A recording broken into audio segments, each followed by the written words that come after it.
Donc le sujet qu'on va aborder aujourd'hui va porter sur les West-West du net. Un sujet qui ne vous dit rien, puisqu'il y a association entre West-West et le net, le web.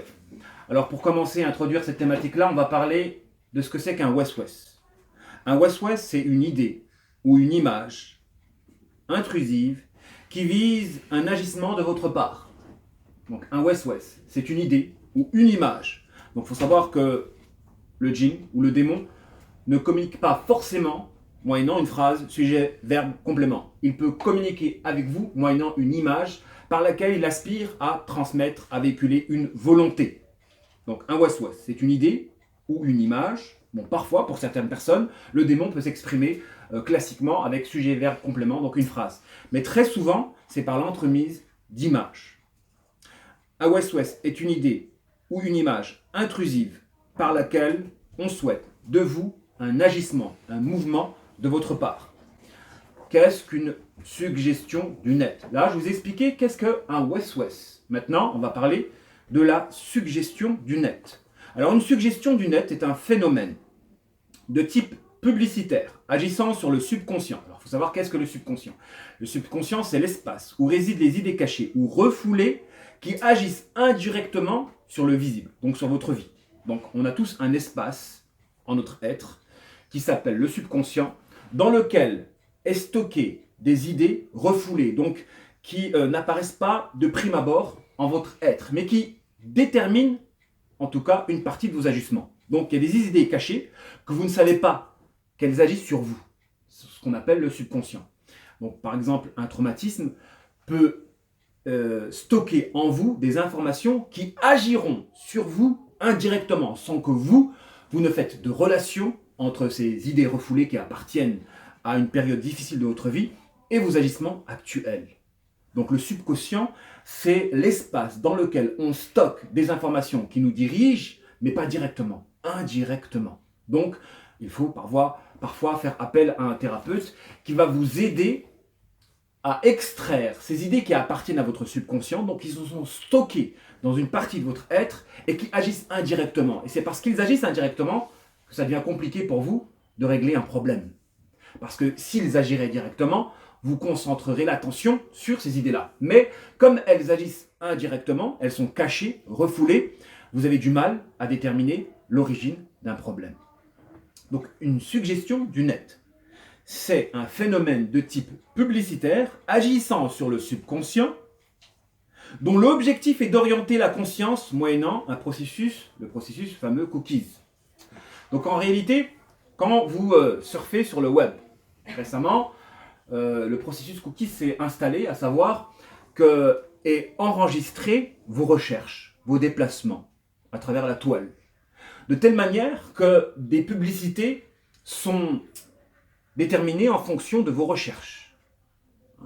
Donc il y a tout un algorithme qui est élaboré en fonction de vos visites. Parfois, c'est plus subtil que ça. Parfois, il suffit que vous ayez dans vos contacts des personnes qui visitent tel type de site pour que des suggestions se font à travers vos amis. Donc, je prends l'exemple de certaines images à titre, entre guillemets, pornographiques, qui apparaissent chez certaines personnes qui ne visitent pas spécialement de sites de ce style-là. C'est parce que peut-être ils ont pour ami une personne qui les visite. Et donc les suggestions peuvent se faire par vos amis. Vous voyez ce phénomène-là, même dans les amis entre guillemets virtuels, moyennant les réseaux sociaux, il peut avoir une contamination, comme à l'échelle du réel, lorsque votre ami peut déteindre sur vous. Donc une suggestion du net, c'est un processus qui ressemble un petit peu au West-West. Dans la mesure où les gens, les ingénieurs qui se trouvent et qui élaborent les algorithmes à même d'orienter votre conscience se basent sur vos penchants qu'ils notent, analysent en fonction de vos déplacements au sein de l'espace virtuel, la toile. Donc il y a un rapport entre le West-West et la suggestion du net. L'objectif du West-West est d'orienter votre conscience en s'appuyant sur des besoins-faiblesses. Donc association de deux termes, besoin-faiblesse. Vous avez des besoins et ces besoins peuvent être assimilés à des faiblesses. Shaitan s'appuie sur ces besoins faiblesse pour vous orienter vers l'illicite, moyennant le west-west. Donc parfois, il y a déjà des images qui habitent votre conscience. Mais ces images-là ne sont pas accompagnées de volonté. Donc une image seule n'est pas un west-west. Si vous êtes traumatisé par un événement douloureux dans votre existence, au point où une idée obsessionnelle habite votre conscience, il ne s'agit pas ici de west-west. À partir du moment où l'image a pour vocation d'orienter vos agissements, là on parle de west-west. Et très souvent, Shaitan s'appuie sur des images existantes, des images obsessionnelles existantes.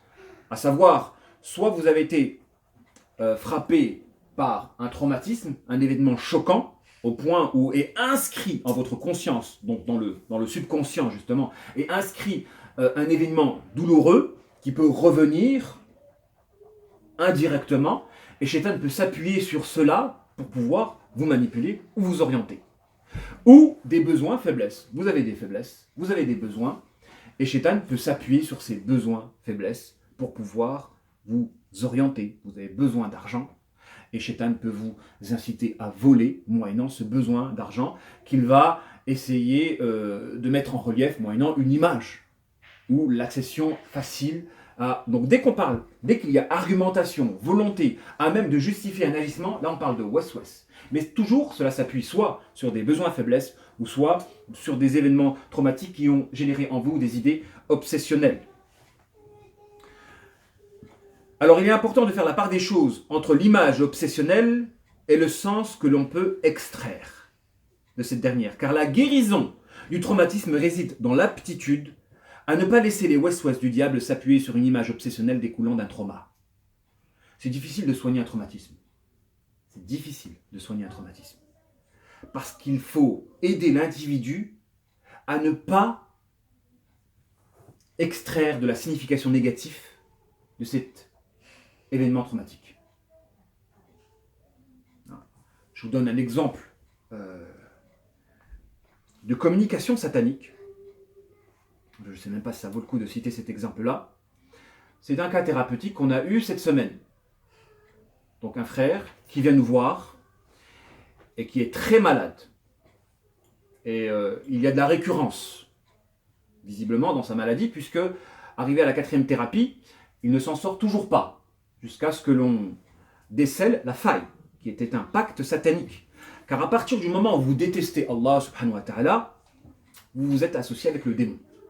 Lorsque la détestation d'Allah se concrétise vocalement, même sentimentalement, par de ressenti, il y a automatiquement une alliance avec le démon qui va s'opérer.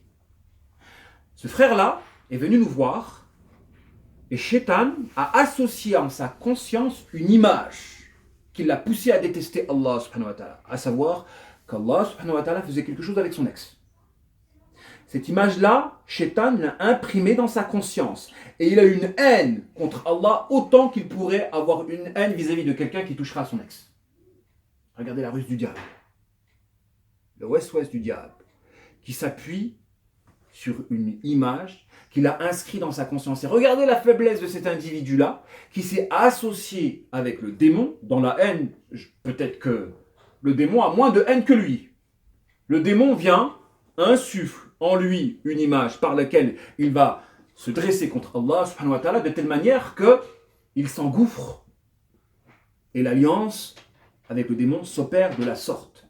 Donc très souvent, Shaitan procède ainsi. Son objectif est de vous dresser contre Allah subhanahu wa ta'ala, moyennant des images par lesquelles il aspire à communiquer avec vous. D'ailleurs, on en viendra tout à l'heure avec la notion d'ensorcellement mental. Qu'est-ce qu'un ensorcellement mental? À partir du moment où vous associez à une image, un état qui vous accompagne. Vous êtes en dépression, vous mettez l'image de quelqu'un avec la dépression que vous vivez et vous envoyez quelque chose à ce quelqu'un.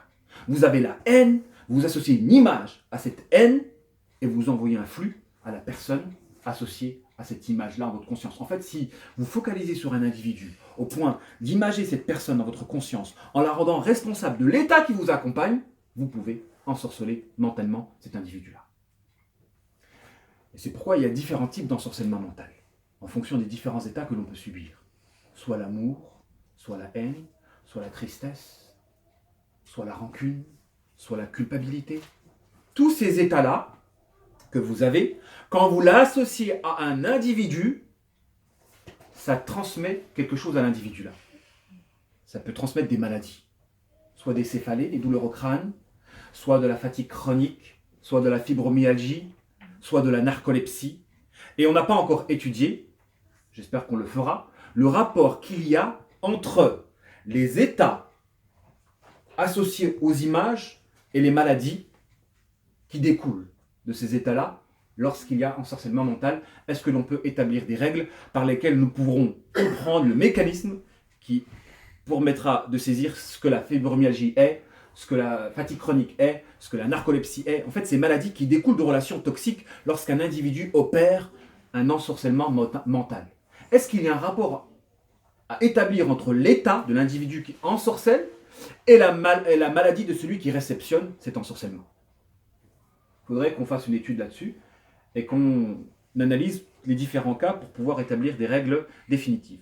Quoi qu'il en soit, pour pouvoir guérir une personne d'un traumatisme, il est important de l'aider à faire la part des choses entre l'idée obsessionnelle et l'information qui accompagne cette idée-là, la volonté qui accompagne cette idée-là, de telle manière que l'on doit aider l'individu à extraire du positif de cette idée obsessionnelle. Imaginez la personne qui a fait une mauvaise action, un péché. Et c'est pourquoi le cheikh l'Islam Ibn al-Qayyim al-Jawziyya rahmatullahi alayhi dit que vis-à-vis de la repentance, deux écoles existent. Ceux qui doivent effacer le péché. Pourquoi? Parce que penser au péché les tétanise et les fragilise. Quand tu penses au péché, tu culpabilises et ça peut te tétaniser et te dépouiller de toute ton énergie. Et vous avez l'autre école qui incite à la remémoration du péché afin d'entretenir constamment ce sentiment de regret et de remords à l'endroit du péché. Deux écoles existent en fonction de la nature de chacun. En fonction de la nature de chacun. Et l'objectif, bien sûr, c'est d'extraire le positif d'une douleur. Et pour pouvoir soigner une personne traumatisée, c'est qu'on doit l'aider, à travers le dogme du destin, à extraire un sens positif de son épreuve. Parce que Shaitan, qu'est-ce qu'il veut? Il veut associer une idée négative de son épreuve. Et comme son épreuve, elle est traumatisante, donc elle va générer une idée obsessionnelle, forcément, s'il accompagne, il réussit à associer cette idée obsessionnelle à une idée négative qui contient une information à même de le pousser à agir dans le mal, Shaitan est gagnant. Shaitan est gagnant. Parce qu'il va rendre la personne addicte à quelque chose qui va le détruire. Le West-West s'appuie très souvent sur une image qui découle au mieux pour lui d'un traumatisme ou d'un besoin faiblesse, ou ça existe, le cas de figure où vous n'avez pas ce besoin-là et l'idée est là. Ça, c'est important. Vous n'avez pas le besoin, mais l'idée est là. Ce qui veut dire qu'un démon est présent. Un démon est présent lorsque vous n'avez pas le besoin et l'idée est là. Par contre, si vous succombez à la volonté du démon, le besoin se crée en vous. Le besoin se crée en vous. Notez bien cette règle-là. Vous n'avez peut-être pas le besoin de faire un péché, très souvent axé autour de la libido. Vous n'avez peut-être pas l'envie de faire le péché. Shaitan vous insuffle le désir de l'accomplir en vous élaborant un scénario, moyennant des West-West, et au moment où vous accomplissez le péché, le désir s'imprime en votre conscience. Et quand le désir est associé à la volonté, il y a un cercle vicieux qui s'installe en vous. Au moment où il n'y a que le West-West et pas le besoin, saisissez l'occasion pour faire en sorte que ce West-West-là ne se concrétise pas. Parce qu'à partir du moment où vous accomplissez le péché, vous concrétisez la volonté du démon, le désir s'imprime en vous. Et le désir, en soi, est un West-West. La différence entre le désir de l'âme et le West-West, c'est que le West-West, Shaitan apporte un argument. Il vous donne un scénario. Il essaye de légitimer l'acte. Donc il y a une volonté, il y a de l'information. Tandis que le désir, c'est juste une force. Et donc forcément, une information, une volonté accompagnée de cette force-là naturelle a plus d'impact. Donc Shaitan, il aspire à s'appuyer sur des besoins faiblesses en votre être ou sur des événements traumatiques pour faire en sorte que sa volonté se concrétise en acte en votre être. Le but de ce cours-là, c'est de vous enseigner que de la même manière qu'un individu peut être possédé par un diable qui aspire à faire en sorte que le West-West dirige sa conscience, il existe des êtres qui se trouvent, des ingénieurs qui se trouvent derrière la toile, le web, et qui aspirent à contrôler votre être. On peut être possédé par le web. C'est un nouveau concept, il faut bien l'assimiler. On peut être possédé par le web. On croit être libre, mais parfois cette liberté-là est illusoire. Et j'ai envie de dire qu'il existe un parallélisme que l'on peut faire entre l'État chinois. Vous savez, c'est quoi un État chinois? C'est l'État où on assume un totalitarisme à l'endroit des citoyens, c'est-à-dire une domination sur l'individu, un contrôle, le désir de contrôler. D'ailleurs, c'est un sujet qui fait l'actualité, le contrôle. Les gens commencent à prendre conscience qu'il y a des élites qui aspirent à contrôler la population. À contrôler. Et ça, c'est un désir qui relève de la seigneurie. L'être humain veut prendre la place du divin lorsqu'il aspire à contrôler son semblable, à le maîtriser, à contrôler ses mouvements. Et vous avez des États totalitaires qui aspirent de l'angoisse, entre guillemets comme l'État chinois, où le contrôle est assumé. Le contrôle de la population est assumé. C'est normal pour tout le monde que d'avoir un État qui contrôle. C'est tellement flagrant et évident que ça ne choque personne, parce que c'est devenu la norme de contrôler. Et là, j'ai envie d'apporter un concept novateur, à savoir que l'information déformée est pire que la censure. Peut-être qu'en Chine, il y a un contrôle de la population et qu'il y a de la censure. Mais l'information, quand cette dernière est déformée, elle est pire que la censure, car elle vous donne l'illusion de votre liberté. Vous pensez être libre dans votre choix, mais on fabrique du consentement, moyennant ces suggestions du net. Pour aller plus loin et plus large, moyennant les médias qui fabriquent de l'opinion. Par l'entremise des médias, on peut fabriquer de l'opinion. Et il n'y a plus de démocratie à partir du moment où l'individu n'a plus le choix large qui permet de dire de lui qu'il est libre. Lorsque, entre 2015 et 2017, dans les principaux journaux, il y a eu plus de 8000 articles dédiés à Emmanuel Macron, comment voulez-vous que le citoyen français puisse se faire une opinion juste et impartiale à l'endroit des différents candidats à l'élection présidentielle? Donc il y a une volonté d'orienter la conscience du citoyen français moyennant la redondance. Moyennant la redondance. Donc, les médias peuvent faire les rois et les lois. Donc, il n'y a plus de démocratie à partir du moment où l'opinion est orientée et que l'on fabrique du consentement au point où l'individu se croit libre alors qu'il est contrôlé autant qu'il pourrait l'être dans un État totalitaire. Ça, c'est important de le souligner et de le mettre en exergue pour lutter contre ce totalitarisme subtil, celui qui s'opère moyennant l'illusoirité d'une liberté. Alors qu'il y a peut-être un parallélisme à opérer entre l'État français et l'État chinois qui peut nous inspirer de l'angoisse. Et vous avez des gens qui se réveillent et qui aspirent justement à démontrer l'imposture de cette démocratie lorsque les plus riches, donc 90% des médias, sont possédés par les 10 fortunes les plus riches de France. Les 10 fortunes les plus riches de France. Pourquoi les riches investissent dans les médias? Pourquoi ils n'investissent pas dans des entreprises à même de créer de l'emploi et de la richesse? Ils investissent dans des médias. En quoi les médias, ça crée de la richesse? Non. Le média permet la construction d'une opinion. Et l'opinion publique est fondamentale pour pouvoir élire le gouvernement qui va orienter le mouvement de la population. Et on y reviendra dans le cours que je vais donner durant cet été sur le triangle du mal. Le triangle du mal qui mènera indubitablement à une guerre. Lorsque l'injuste qui exploite une population opprimée aspire à détourner l'attention en montrant du doigt justement des gens qui vont faire office de bouc émissaire. Ce triangle-là, l'injuste qui exploite l'opprimé, et on essaie de détourner l'attention en montrant du doigt qui? Les musulmans.